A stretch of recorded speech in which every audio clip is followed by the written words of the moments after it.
Voilà, écoutez, bonjour à tous. On est très contente, Cyril et moi-même, de participer à ce webinaire cet après-midi concernant la périodicité des visites et l'offre de services du CEDES, notre service de prévention et de santé au travail. Donc, je vais me présenter. Moi, je suis François Caroline, je suis infirmière de santé au travail et je coordonne aussi l'équipe des infirmiers du service. Bonjour à tous, donc moi je suis Cyril Blondet, psychologue du travail et coordinatrice de l'équipe de prévention. Voilà. Donc on va commencer par le premier, on va traiter de deux thèmes. Donc tout d'abord la périodicité des visites et l'installation de certaines nouvelles des modifications qui ont été faites avec l'apparition, la loi en fait de fin 2021. Et on parlera aussi de l'offre de services avec la partie prévention des risques professionnels.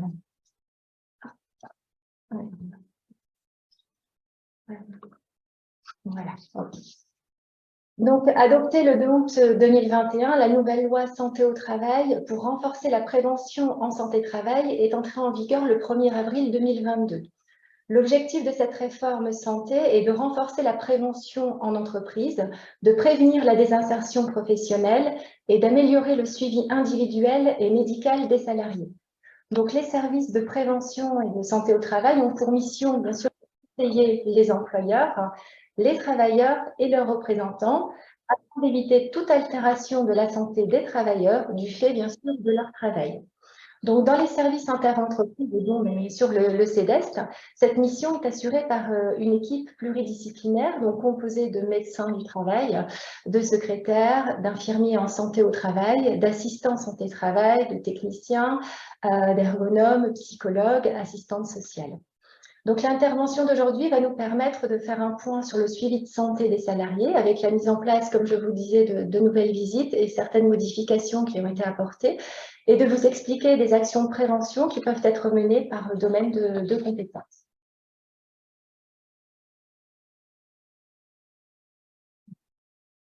Alors, cette première partie, donc, comme je vous disais, donc, on va s'intéresser au suivi de santé des salariés, notamment sur la périodicité des visites.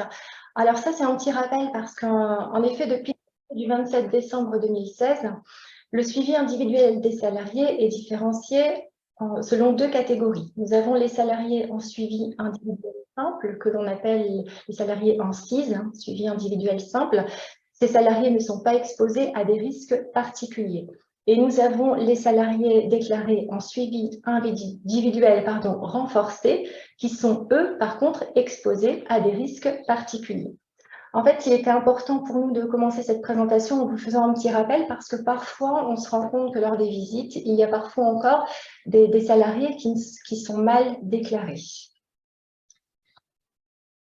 Alors, un petit rappel concernant le suivi individuel simple. Dans le suivi individuel simple, il n'y a pas de notion d'aptitude médicale, d'accord? Il est remis au salarié une attestation de suivi. Cette visite est réalisée en général par un professionnel de santé, donc régulièrement, c'est plus souvent les infirmiers en santé au travail. La périodicité des visites et d'information de prévention est de maximum, et j'insiste sur le maximum, 5 ans. Avec, en cas particulier, donc pour les travailleurs de nuit, les travailleurs handicapés et les salariés ayant une pension d'invalidité, là on est sur une périodicité de maximum 3 ans. Alors, ce qui est important, c'est que malgré l'allongement de ces visites, parce que maximum 5 ans, en 5 ans, il peut se passer pas mal de choses au niveau de la santé, le salarié peut toujours bénéficier d'une visite avec un médecin du travail. Et ensuite, donc, nous avons les salariés déclarés en suivi individuel renforcé. Donc là, contrairement, excusez-moi, aux salariés déclarés en suivi individuel simple, là, nous gardons la notion d'aptitude médicale. Ce sont tous donc les salariés exposés à des risques particuliers. Donc là, vous avez la liste en haut à droite du schéma, les risques qui sont détaillés. Donc, l'aptitude médicale délivrée par le médecin du travail est d'une validité de 4 ans, d'accord, avec un entretien intermédiaire qui est réalisé au bout des 2 ans par un professionnel de santé. Lorsque le professionnel de santé reçoit le salarié, il ne délivre pas d'aptitude médicale. Il n'y a que le médecin qui délivre l'aptitude médicale. l'infirmier va délivrer une attestation de suivi qui va simplement prolonger l'aptitude délivrée par le médecin du travail. Alors, le schéma, là, on l'a coupé, mais vous allez pouvoir retrouver, on va vous mettre le lien, vous allez trouver le lien sur le diapo, le schéma que l'on présente, et vous allez le retrouver sur le site du CEDES. On vous mettra le lien par la suite. Voilà, donc là, on va passer on a 2 nouvelles visites qui sont apparues suite à la dernière loi, c'est la visite de fin de carrière. Alors, cette visite, l'employeur doit informer bien sûr le service de santé au travail dès qu'il a connaissance du départ ou de la mise à la retraite d'un salarié étant exposé à l'un ou plusieurs facteurs de risque. Donc, l'employeur doit aviser sans délai le salarié concerné de la transmission de cette information.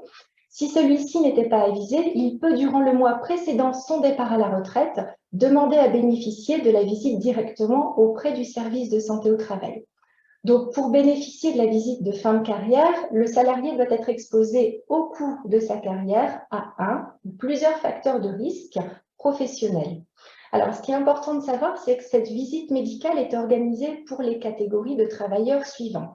Ceux ayant bénéficié, alors bénéficiant ou ayant bénéficié d'un suivi individuel renforcé, ou ayant bénéficié d'un suivi médical spécifique de leur exposition antérieure à la mise en œuvre du dispositif CIR, donc avant 2017. Alors, cette visite, l'objectif, bien sûr, de cette visite permet ainsi d'établir un état des lieux, des expositions du travailleur aux facteurs de risque professionnels pour un meilleur suivi post-exposition. Cela va donc permettre de mettre en place une surveillance médicale en lien surtout avec le médecin traitant qui prendra le relais. Alors, la visite de mi-carrière. Donc, depuis le 31 mars 2022, la visite de mi-carrière concerne tous les salariés, qu'ils soient déclarés en suivi individuel renforcé ou suivi individuel simple. Cette visite va permettre de vérifier l'adéquation, bien sûr, entre leur poste de travail et leur état de santé, en tenant compte des expositions aux facteurs de risque professionnels auxquels ils sont soumis. Donc, c'est une visite qui se réalise dans l'année civile des 45 ans, 45 ans moins 2 ans, donc entre 43 et 45 ans. Donc, elle permet aussi d'évaluer les risques de désinsertion professionnelle des travailleurs, de les sensibiliser aux enjeux du vieillissement au travail, ainsi que sur la prévention des risques professionnels. Alors, c'est une visite qui peut être faite donc, à la demande de l'employeur ou à la demande du service. Elle peut être réalisée par le service de santé au travail ou à la demande du salarié également, et à savoir qu'elle peut être couplée avec une autre visite. Alors, concernant les visites occasionnelles, donc on a la visite de reprise après maladie ou accident de travail. Donc, c'est une visite qui est à l'initiative de l'employeur. C'est une visite qui est obligatoire et elle est réalisée dans les 8 jours après la reprise du salarié à son poste de travail. Donc, elle est obligatoire après un congé maternité, une absence pour cause de maladie professionnelle sans condition de durée, un arrêt de travail d'au moins 30 jours pour cause d'accident de travail, donc là, c'est là que ça a été modifié, et un arrêt de travail d'au moins 60 jours pour cause d'accident ou de maladie d'origine non professionnelle. Et l'objectif de cette visite est bien sûr de vérifier la compatibilité du poste de travail avec l'état de santé du salarié. Alors ensuite, nous avons la visite de pré-reprise. Cette visite de pré-reprise est à l'initiative du salarié, du médecin traitant, médecin conseil, de l'assurance maladie. Elle va bien sûr permettre de préparer la reprise du salarié en cas de difficulté et de proposer au salarié des mesures nécessaires, bien sûr, pour toujours favoriser son maintien dans l'emploi. Elle est conseillée maintenant pendant un arrêt de plus de 30 jours. Voilà. Et l'employeur ne peut pas demander au salarié de venir en visite de pré-reprise s'il ne le souhaite pas. Il peut le conseiller, mais on ne peut pas forcer le salarié. Donc, les visites à la demande. Donc, oui, bien sûr, le salarié peut demander à rencontrer le médecin du travail lorsqu'il le souhaite. Le médecin du travail peut aussi demander à revoir un salarié suite à une visite. Et l'employeur peut également peut solliciter aussi auprès du service une demande de visite pour son salarié. Mais dans ce cas-là, c'est important, cette demande doit être accompagnée d'un courrier, bien sûr, circonstancié, motivant les raisons de la demande. Et l'employeur est toujours, bien sûr, tenu d'informer le salarié concerné par la demande de visite. Et ensuite, on arrive au rendez-vous de liaison. Donc, alors, le rendez-vous de liaison, il s'agit vraiment d'un rendez-vous facultatif, d'accord, qui peut être organisé au bout des 30 jours d'arrêt, à l'initiative soit de l'employeur, mais toujours avec accord du salarié, ou à l'initiative du salarié lui-même. Alors, en y associant ou non le service de prévention et de santé au travail. L'objectif de cette visite, c'est bien sûr d'informer le salarié des mesures et dispositions de prévention de la désinsertion professionnelle. Voilà, donc comme je vous disais, on vous a mis en lien toutes les informations nécessaires, donc le calendrier des visites et aussi le tutoriel en vidéo des demandes de rendez-vous en ligne.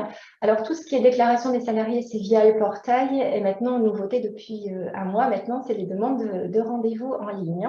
Et donc vous avez un super tuto qui est dispo sur YouTube.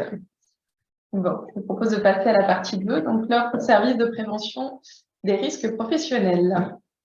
Alors, voilà un petit peu le panel de l'offre qu'on peut vous proposer dans le cadre de ce qu'on appelle maintenant l'offre SOC. Alors, on va partir de la gauche. Rien. On va passer par voilà, du conseil réglementation, donc l'accueil nouvel adhérent, la fiche d'entreprise, l'aide aux documents uniques, le diagnostic, le conseil, l'accompagnement par ce qu'on appelle les relais de prévention. Donc c'est une formation avec un accompagnement personnalisé. Le portail adhérent, bien sûr des participations à vos réunions CSE. Ensuite, on a la partie ergonomie avec des études de poste, études de situation de travail, de la prévention des TMS, de l'analyse de situation de travail, je veux dire, de travaux sur tout ce qui est posture contraignante. On le verra avec la partie métrologie. On s'est équipé d'un système qui permet d'analyser assez finement les postures contraignantes. Et les sensibilisations, travail sur écran. Au niveau du risque routier, on vous propose des sensibilisations au déplacement professionnel. On fera un zoom sur la partie métrologie. On verra qu'on est équipé d'appareils de mesure du bruit, de la lumière, de vibration, des poussières, des différentes ambiances, la cardiofréquencemétrie, des postures contraignantes. Au niveau santé publique, voilà, c'est plutôt les équipes de Caroline qui interviennent sur les questions d'addiction, d'hygiène de vie et de travail, d'alimentation, d'horaires décalés, de sédentarité. Ensuite, sur le risque chimique, on va pouvoir travailler sur les FDS, sur le risque plomb, sur les HAP, l'amiante, les fumées de soudage, les COV aussi. Sur la partie psycho, et puis psychosocial maintenant, puisqu'on a une assistante sociale dans notre équipe depuis le 1er janvier. Donc, on va vous proposer de travailler sur les risques psychosociaux, on va vous proposer des médiations, des débriefings psychologiques suite à événements graves, et une grosse partie qu'on développe en ce moment, c'est l'intégration des RPS dans vos documents uniques, et la partie accompagnement par l'assistante sociale qui, je vous l'ai dit, a intégré nos rangs depuis le 1er janvier. Et aussi quelques interventions sur le risque biologique qui sont portées par notre hygiéniste. Alors, on va voir un petit peu en détail des exemples. La mise en place de la démarche avant tout. Comment est-ce qu'on fait une demande auprès de l'équipe de prévention? Comment est-ce que vous pouvez nous faire intervenir? Donc, on est en bas, hein, l'équipe de prévention. Et donc, ça peut être vous, hein, sur la gauche, qui en fait la demande soit directement auprès de nous, hein, sur nos adresses mail personnelles, enfin professionnelles, mais intitulées à nos noms et prénoms, ou alors sur la boîte mail Pôle Prévention. Ou alors en direct en nous voyant en intervention FE, ANA, etc. Et nous, on rebouclera systématiquement, on vous lira auprès du médecin du travail qui nous donnera son accord ou pas pour intervenir en fonction voilà, du suivi qu'il en fait, etc. Ça peut être aussi, nous, durant nos interventions, hein, on peut éventuellement détecter des besoins, etc.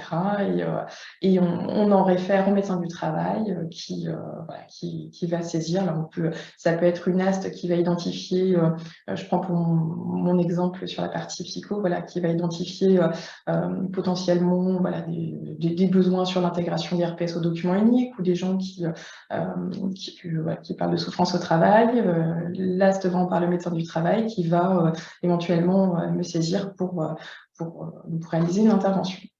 Voilà un petit peu le cheminement avec toujours le médecin du travail au cœur de nos interventions, c'est-à-dire que c'est lui qui valide les demandes, donc vos demandes et les nôtres, au regard de l'ensemble voilà, de l'ensemble de sa connaissance de l'adhérent. Et c'est vers lui qu'on fera aussi un retour. Voilà, il y a une communication directement auprès du médecin du travail, ce qui ne nous empêche pas d'avoir une communication avec vous en direct aussi. Alors, des exemples d'action, hein, ce sera plus simple de vous expliquer par des exemples. Donc, sur la partie fiche d'entreprise, ça, c'est une grosse partie de l'activité de l'équipe. La fiche d'entreprise, donc comment on va s'y prêter. Bon, voilà, à chaque fois, vous avez des photos de certaines personnes de l'équipe. Hein. Là, on a par exemple Damien Burette qui est technicien hygiène sécurité, qui est aussi référent soudage. Donc, voilà, il a eu un besoin exprimé par le médecin du travail. Qui peut éventuellement être exprimé par l'entreprise qui a un besoin de fiche d'entreprise qui lui est demandé dans le cadre d'une certification base notamment, ou alors par l'inspecteur du travail qui, par le biais de l'entreprise, va nous faire une demande de fiche d'entreprise. Donc, après validation du médecin du travail, donc Damien s'est rendu par exemple dans cette fumisterie industrielle. Et donc, il a proposé, hein, il a commencé par une préparation documentaire, analyse documentaire. Ensuite, il vient dans vos entreprises pour échanger avec différentes personnes, des administrateurs, des personnels, la direction, les RH, etc. Il va relever des indicateurs. Il va ensuite réaliser une visite de terrain, donc avec une méthodologie, une automanie. Ensuite vient une grosse partie de rédaction, parce que je pense que vous avez déjà vu les fiches d'entreprise, c'est quand même des assez gros dossiers. Et par la suite, donc, il fera des préconisations qui seront validées par le médecin du travail, qui vous seront restituées. Et à partir de là, on peut avoir un échange, vous pouvez le ressolliciter pour avoir un échange, une présentation, s'il y a besoin de questions. Il peut éventuellement aussi vous aider à la mise en application des actions de prévention. Donc voilà, dans ce cas-là particulier, hein, si on veut s'y intéresser, il a fait des préconisations concernant le risque chimique, l'évaluation du risque chimique, donc reprendre les notions de VLEP, des préconisations sur les EPC, notamment sur la ventilation, la captation, des précos en termes d'amiante, de DTA, etc., exercice d'évacuation. Voilà pour la fiche d'entreprise. Un autre exercice assez courant pratiqué par les membres de l'équipe, c'est l'étude de poste. Et là, pareil, donc pareil que pour la fiche d'entreprise, hein, on va partir sur des méthodologies d'échange de visite terrain avec des méthodes ITMAMI, QQ, QCP, etc. Voilà, là, il nous a expliqué, par exemple, un besoin exprimé par le médecin du travail dans le cadre d'une exposition à CDCMR. Donc là, on est sur une étude de poste qu'on appelle chez nous préconisation. Le médecin du travail, voilà, a une suspicion d'exposition du personnel et des ACDCMR. Il va envoyer un technicien Et ensuite, bon, suite à sa visite sur le terrain, il va émettre des conseils sur les ACD CMR en matière de connaissance de contaminants. Il va préconiser aussi des mesures atmosphériques. Donc c'est là où, entre guillemets, on émet une préconisation. Donc c'est l'équipe de prévention qui va émettre une préconisation d'intervention pour une autre personne de l'équipe de prévention qui est ici l'hygiéniste.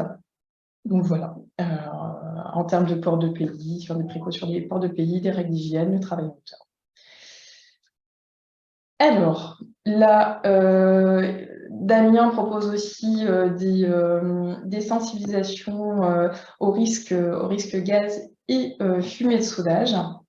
Donc, il va commencer toujours par une visite pour identifier les procédés de soudage employés. Il va préparer un support de présentation donc, qui sera adapté à vos problématiques et aux procédés de soudage qui auront été identifiés. Et ensuite, il va prévoir donc, le nombre de sessions de sensibilisation avec échange nécessaire en fonction du nombre de personnes exposées. Il va se baser pour ça sur la documentation hein, de diverses institutions, des fiches techniques et de prévention qui ont été créées au niveau du CEDEST, hein, vous pouvez aussi retrouver. Et voilà, il va mobiliser différentes personnes de l'équipe médicale. Voilà un petit peu. Et puis, ça découle vers des actions concrètes, comme des préconisations de mesures atmosphériques, toujours, des préconisations d'équipements de prévention collective, etc., etc. Des EPI, des EPC. Alors, sur la partie psycho, je vous parlais d'une méthode qu'on développe de plus en plus chez nos adhérents, c'est la méthode de l'ED 6403 de l'INRS, hein, sur laquelle on avait fait un petit webinaire il y a quelques temps. Donc, une méthode qui vous aide à intégrer des risques psychosociaux dans vos documents uniques. Là, je vous ai pris un exemple d'une entreprise d'aide à domicile qui nous a sollicité sur la question.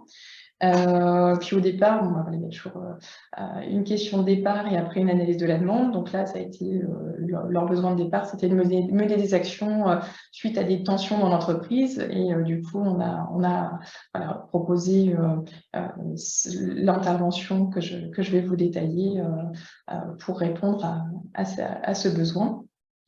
Donc la méthodologie déployée, ça a été celle de l'INRS, hein, comme je vous l'ai dit. Création d'un comité de pilotage paritaire pour définir les jalons de la méthode.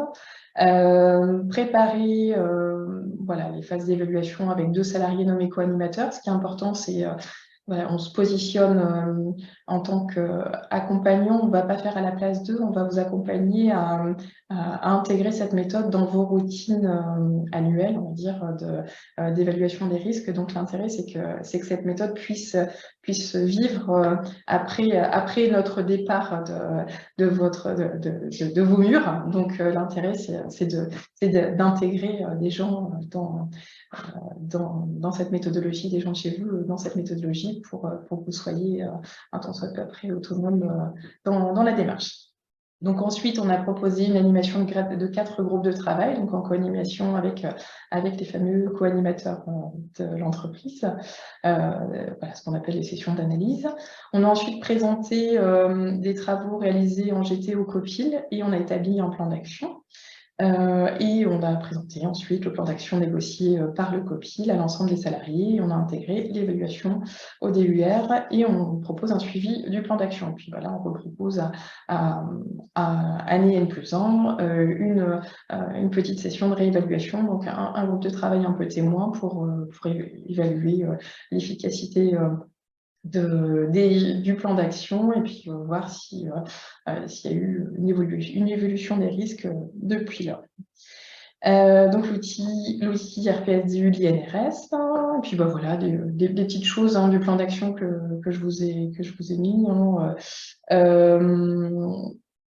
Des exemples tout bêtes, on n'a pas révolutionné les choses, mais voilà, des notions de communiquer auprès des bénéficiaires pour la mise en place de boîtes à clés. Donc l'idée, c'est qu'il y avait quelques tensions entre les différentes personnes parce qu'il y avait un partage de clés.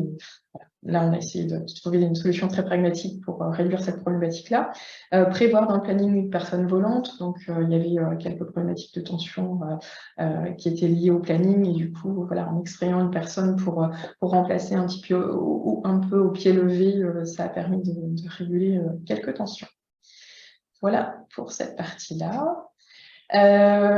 Toujours sur la partie psycho, la notion de débriefing psychologique. Donc, suite à événements graves dans une entreprise, vous pouvez faire appel au CEDEST pour mettre en place une cellule d'écoute psychologique. Donc là, en l'occurrence, ça a été mis en place dans l'exemple que je vous prends ici, suite au décès de 2 salariés par AT. Donc un petit peu, c'était pas sur le territoire, c'était dans une autre entité, mais voilà, dans une entreprise de transport, tout le monde se côtoie quand même plus ou moins, même si on est éloigné.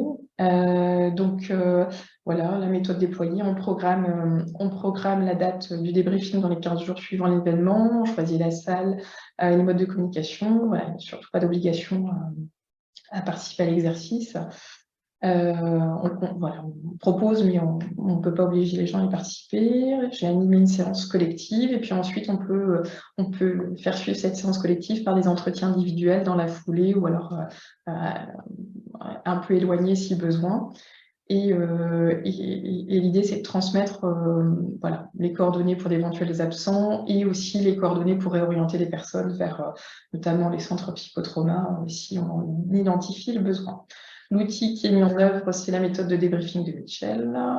Et puis voilà, quelques actions concrètes, comme je vous l'ai dit, réorientation vers les CMP, les centres psychotrauma si besoin. Puis la réflexion sur des actions pour honorer la mémoire des défunts, réflexion pour améliorer les mesures de prévention si besoin, enfin, en échange sur l'après aussi avec les salariés. Alors, les entretiens individuels, donc ça c'est aussi une grosse partie de l'activité. Là, en termes d'orientation, généralement, c'est les médecins du travail qui, suite à des visites qu'on a vues préalablement avec Caroline, identifient une souffrance au travail, une surcharge d'activité, voilà, des problématiques d'injonction paradoxale, etc. Enfin, quand il y a une identification de facteurs de RPS, donc que ce soit chez le médecin du travail, aussi c'est vrai, chez les équipes d'infirmiers qui, voilà, dans le cadre de l'équipe médicale, on réfère au médecin du travail et réoriente vers moi. Donc j'ai d'abord un premier échange avec le médecin du travail ou l'infirmier qui a orienté le salarié. Je réalise un entretien individuel avec le salarié en question. Et puis ensuite, je lui émets quelques préconisations, on échange ensemble sur différents leviers qui pourraient permettre de réduire cette exposition aux risques psychosociaux. Et ça peut s'en suivre soit d'un nouvel entretien individuel si besoin, ça peut s'en suivre de ce qu'on appelle une réunion tripartite éventuellement s'il accepte avec l'employeur pour essayer de trouver des solutions organisationnelles à plus, voilà, si on a besoin que l'employeur intègre l'échange, on convie l'employeur par la suite. On peut avoir éventuellement des entretiens téléphoniques après pour faire quelques feedbacks. Donc l'outil mis en œuvre, c'est il y a un questionnaire de prévisite, un entretien non directif et une écoute active. Et bon, là, en l'occurrence, il y a une reprise d'activité sur un poste présentant une charge un peu moins importante et des injonctions paradoxales un peu plus tenables. Alors, je vous parlais tout à l'heure du relais de prévention. Donc là, c'est Marie-Jo, Marie-Jo Crevier, une THS qui anime ces sessions de relais de prévention. Donc, la démarche de relais de prévention est formalisée en 4 modules, donc 4 demi-journées, c'est ça, 4 demi-journées de sensibilisation, de formation théorique, et un accompagnement à la mise en œuvre de points de progrès, c'est-à-dire que suite à ces modules, la personne voilà, s'engage à déployer ce qu'on appelle des progrès à mettre en œuvre. Donc ça peut être comment rédiger son document unique ou zoomer sur tel ou tel risque. Et Marie-Jo va accompagner cette personne dans la mise en œuvre de ces points de progrès. Voilà, donc c'est un exemple dans une boucherie industrielle pour répondre à l'obligation légale pour l'employeur de nommer un salarié compétent en matière de santé et sécurité au travail. Hein, c'est globalement la raison qui amène souvent les personnes à solliciter la démarche pour l'aide de prévention. Hein, c'est pour répondre à l'obligation légale d'avoir un référent santé et sécurité. Alors, là, on est plutôt sur la partie plutôt hygiène et toxicologie avec Fanny, qui est hygiéniste du travail. Donc, Fanny va pouvoir vous accompagner vers l'analyse des modes opératoires amiantes. Donc, elle réceptionne vos modes opératoires, donc transmis par l'adhérent au médecin du travail, généralement dans des paquets assez lourds de fichiers. Elle va réaliser l'analyse du mode opératoire et contrôler le suivi médical des salariés, voir s'il est adapté à ce qui est inscrit. Elle va généralement vous rappeler pour évoquer avec vous des problématiques. Donc ça pourrait être un rendez-vous téléphonique ou physique, si elle identifie des problématiques dans votre mode opératoire, et elle va vous aider à mettre en conformité vos modes opératoires pendant cet entretien. Elle utilise pour ça une grille d'analyse CDS. Alors, on ne voit pas beaucoup, mais elle est assez fournie, sa grille d'analyse, qu'elle maîtrise très très bien. Voilà, pour vous aider à mettre en conformité vos modes opératoires à Fanny aussi, qui pilote l'action CERICH. Donc, il y a plusieurs sessions de formation CERICH qui sont co-animées par Maïté Cornille et par Fanny Délé. Et donc voilà, la méthodologie déployée. Donc on va d'abord dans un premier temps analyser la demande, on va vous proposer la formation CERICH, on va vous accompagner durant cette formation à l'implémentation du logiciel CERICH. Durant ces sessions de formation, on vous demande de ramener un certain nombre d'éléments pour vous aider à vous initier dans cette démarche d'évaluation du risque chimique. Et puis, Fanny va vous proposer un retour d'expérience de l'avancée à 10 mois. Elle va venir en visite sur site pour évaluer la mise en application des mesures décidées. Et elle va vous proposer de mettre en œuvre des mesures atmosphériques si besoin. Et donc, l'outil mis en œuvre, c'est le logiciel et le module de formation CERICH. Alors, je vous avais promis la partie métrologie. Vous avez encore un petit peu de temps d'accorder. Alors, comment se déroule une intervention de métrologie? On va réceptionner, analyser votre demande, donc on va toujours commencer par cette première partie. On va transmettre cette demande à la personne, à la personne référente en l'occurrence. Je vais pas rentrer dans tous les détails. Il y a plusieurs personnes qui sont formées à différentes techniques de métrologie dans l'équipe. Puis voilà. On va la dispatcher en fonction des connaissances et des compétences de chacun. Cette personne va préparer le protocole, donc elle va prendre rendez-vous avec vous, elle va réaliser une pré-visite pour étayer un petit peu votre besoin, elle va visiter les zones de travail, identifier les zones de travail à risque et phase d'activité représentative, et elle va planifier avec vous l'organisation des mesures. Vient ensuite la partie réalisation des mesures, donc elle va poser les appareils selon le protocole qu'elle aura défini. Elle va observer surtout l'activité en parallèle. Alors, il y a aussi des petites caméras qu'on peut positionner sur les salariés. Ça permet d'identifier en fait les séquences où le salarié peut être exposé, parce que parfois, on va poser des appareils sur plusieurs personnes en même temps. Parfois, on va les poser au matin, on va les récupérer au soir. Ça dépend du protocole, en fait, et ça nous permet d'étayer l'analyse quand quand on n'a pas possibilité d'être en permanence à côté des personnes. Et on va ensuite forcément récupérer les appareils. Vient ensuite la partie de traitement et d'analyse. On récupère les données, on va rédiger le rapport et on va l'envoyer au médecin du travail. Et on va présenter et vous accompagner justement à la prise en compte de ces données. On va vous envoyer le rapport. On peut avoir une réunion de débriefing si besoin. Et on peut vous accompagner, si vous en avez besoin, dans la mise en place des mesures de prévention qu'on vous préconisera. On peut aussi réaliser des sensibilisations auprès de vos salariés. Ça marche bien, notamment dans ce qui est dosimétrie bruit. Et on va aussi pouvoir vérifier l'efficacité en reposant les appareils suite à mise en place des mesures de prévention, rédigeant un rapport et en transmettant au médecin ce rapport. Voilà le process. Donc, quelles mesures peuvent être réalisées par nos équipes? Donc, des mesures vibratoires, des mesures de posture contraignante, des mesures de distance, des mesures de rythme cardiaque, des mesures de poussière, fumée, gaz et COV, de température et d'humidité, de bruit, d'éclairement et de poids. Au niveau des vibrations, on est équipé donc, de 2 systèmes, le VibaWork corps entier, donc le système galette, et on s'est équipé, donc là c'est pour les mesures vibratoires au niveau des chariots pilotés assis, et on s'est doté aussi d'un petit capteur qui permet d'évaluer les vibrations sur les chariots automoteurs debout. Et le VibaWork main-bras, donc pour évaluer les vibrations liées à l'utilisation de l'outillage portatif vibrant.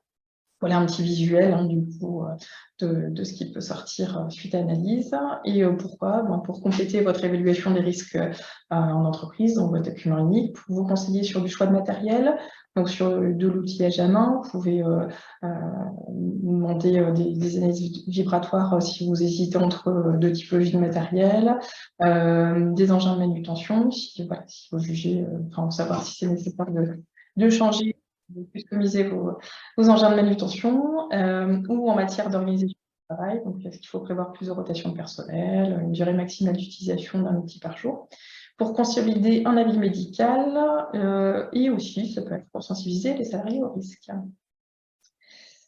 Un petit exemple, là c'est Carole, Carole Louis, qui est assistante santé-travail, qui a pu réaliser des mesures vibratoires avec VibaWork corps entier dans une entreprise agroalimentaire, qui lui demandait d'évaluer les vibrations suivies par les conducteurs d'engins sur la zone de chargement et déchargement de camions.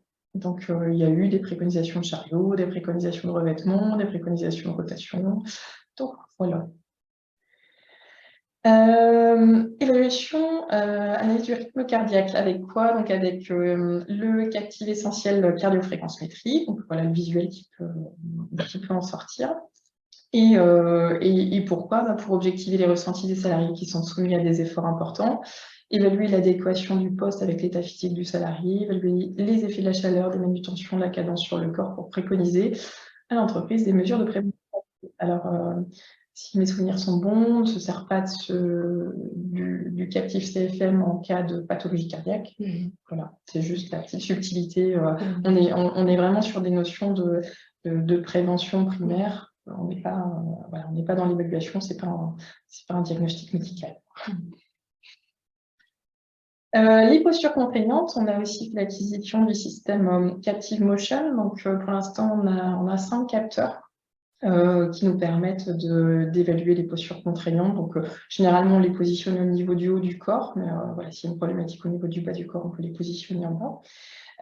L'idée, ça fait un super avatar 3D, c'est vachement sympa, et voilà, ça permet de sensibiliser les gens aux postures contraignantes. Ça sort des super graphiques aussi. Ça permet surtout d'objectiver les situations de travail, d'identifier les postures contraignantes et les temps d'exposition. Et de présenter des données visuelles pour faciliter les échanges et le dialogue. Donc, on a par exemple Émilie Lecaillé, qui est ergonome, qui peut proposer ce genre de métrologie dans le cadre d'accompagnement de la démarche TMS Pro. Des observations de poste identifiées comme prioritaires par les entreprises à la UNU ou avec l'instrument de mesure captive, et ça permet de faire des préconisations sur le facteur organisationnel, biomécanique et les facteurs psychosociaux. Poussière et fumée. Alors, on a le CIP10, on a le badge Gabi, on a la pompe dragueur Accuro avec les différents tubes réactifs. Et tout ça, ça nous permet de déterminer la concentration en poussière inhalée par le salarié durant son temps de travail, de positionner l'exposition effective vis-à-vis de la VLEP, de savoir si on dépasse l'entendement ou pas. De vous conseiller dans la mise en œuvre de pays de PC, donc savoir voilà, quelle est l'exposition, quel pays, quel EPC va être le plus pertinent pour réduire ces expositions. Et réaliser des mesures indicatives avant contrôle réglementaire par un organisme accrédité. On n'est pas organisme accrédité, mais ça peut vous permettre de mettre un petit peu en conformité avant de faire 3-4 mesures qui vous coûteraient très cher. Donc voilà, toujours Fanny, hein, qui est notre hygiéniste du travail, qui vous propose des mesures Atmo avec...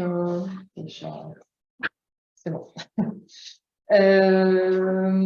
Donc des mesures Atmo, et elle utilise aussi l'outil Toxilist.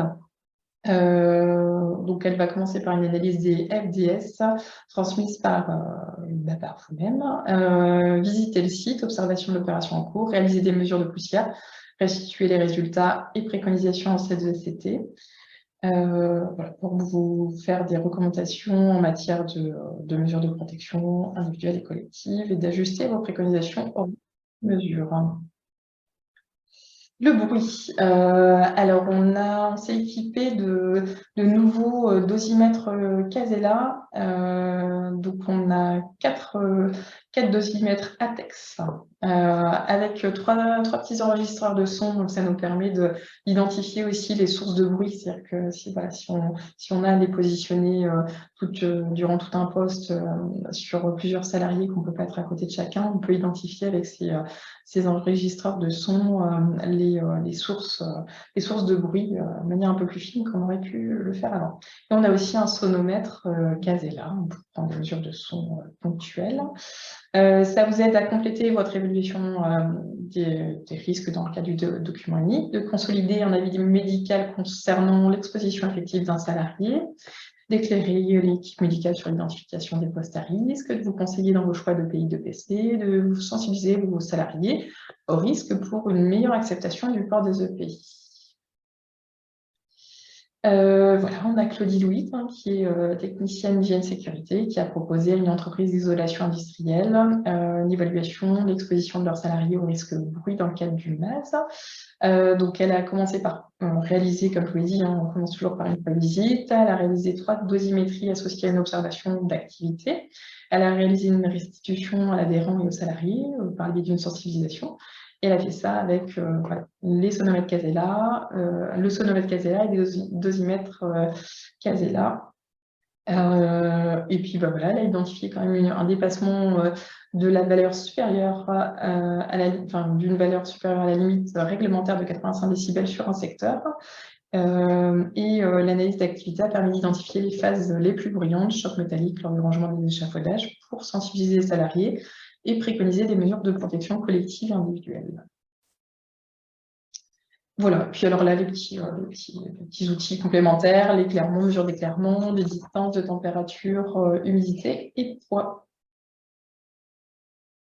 Et sur la partie... je prends le relais hein, pour toute la partie santé publique.